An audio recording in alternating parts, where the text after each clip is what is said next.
కేసీఆర్ గారి స్థాయి ఏందో, రేవంత్ రెడ్డి గారి స్థాయి ఏందో నిన్న రాష్ట్ర ప్రజలకు స్పష్టంగా అర్థమైంది. వేరియస్ సోషల్ మీడియా ప్లాట్ఫామ్స్ ఉంటాయి, టీవీ ఛానల్స్లో ఉండేటువంటి ఆన్లైన్ ఛానల్స్ కావచ్చు, అదర్ సోషల్ మీడియా ప్లాట్ఫామ్స్లో నిన్న చూస్తే కేసీఆర్ గారి ప్రసంగాన్ని 36 లక్షల మంది లైవ్లో చూడడం జరిగింది. రేవంత్ రెడ్డి గారి ప్రసంగాన్ని కేవలం 4 లక్షల మంది మాత్రమే లైవ్లో చూసినారు. అంటే not even 10% of the viewership. KCR గారి వ్యూవర్షిప్లో 10% కూడా రేవంత్ రెడ్డి గారికి వ్యూవర్షిప్ లేదు. అంటే ప్రజలు కేసీఆర్ గారి పట్ల ఎంత గౌరవంగా ఉన్నారు, 2.5 ఏళ్లలో నీ స్థాయి ఎక్కడి నుంచి ఎక్కడికి పడిపోయిందో స్పష్టంగా అర్థమవుతుంది.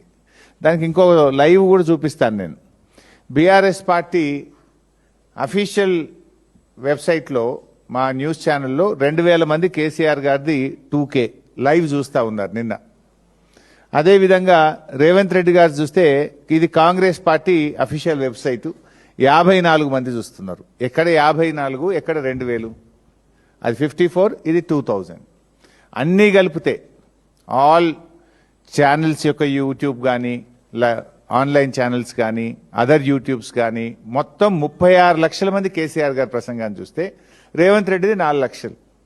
ఒకటి ఏమైందంటే నువ్వు తెలిసినవో తెలియక చేసినవో కానీ ఒకే సమయంలో జరగడం వల్ల దాని వ్యూవర్షిప్ ఎంత, దీని వ్యూవర్షిప్ ఎంత, ఎవరి రేటింగ్ ఏందో అర్థమైపోయింది ప్రజలకు.